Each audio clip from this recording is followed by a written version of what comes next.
paano magkaroon ng maraming views ang ating mga video na ina-upload dito sa Facebook.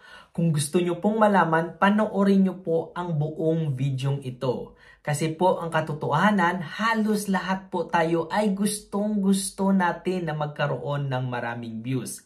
Kasi po ang ibig sabihin ng maraming views ay marami din po ang income or ang kita natin.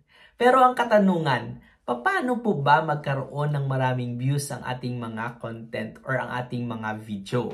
May 5 po akong tips na bibigay sa inyo para po magkaroon ng maraming views ang inyong mga video na ina-upload dito sa Facebook. Ang unang-una is mag-post sa tamang oras. Pangalawa is mag-post ng regular at consistently. Pangatlo, gamitin ang hashtags na relevant sa iyong mga content. Pang-apat is mag-post ng viral content. At pang-5, magbigay halaga sa nilalaman or sa iyong mga content. Ano po ba ang ibig sabihin ng mga bagay na ito? Unang-una, mag-post sa tamang oras. Alamin ang oras kung kailan aktibo ang iyong mga target audience. Ito ay makakatulong na mas maraming tao ang makakita ng iyong mga post kapag ito ay ini-upload sa tamang oras or nilalabas sa tamang oras. Number 2, mag-post ng regularly at consistently. Ang pagiging aktibo sa Facebook ay mahalaga.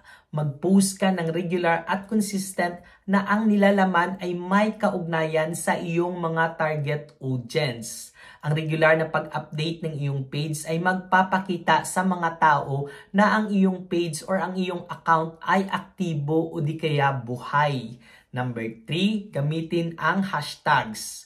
Ang mga hashtags ay maaaring makatulong na madagdagan ang pag-discover ng iyong mga post. Gumamit ng mga relevant na hashtags sa iyong mga post upang mas madaling makita ng mga tao ang iyong mga content o di kaya ang iyong mga video. Number 4 or pang-apat, mag-post ng viral content. Maaari mong subukan ang mga uri ng mga content or ang nilalaman na mas madalas maging viral tulad ng mga funny videos, inspiring stories, o ang trending na mga challenges. Ito ay maaaring magdulot ng mas maraming engagement. At ang panghuli, ang pang-5 is magbigay halaga sa nilalaman. Siguruhin na ang iyong mga post ay may halaga at kawili-wili para sa iyong target audience.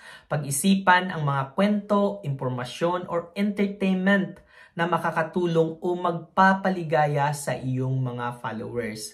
So yan po ang 5 tips na pwede nyo pong gamitin para po magkaroon kayo ng maraming views. I hope po na makakatulong po ito sa inyo. So maraming salamat po at ingat. Bye-bye!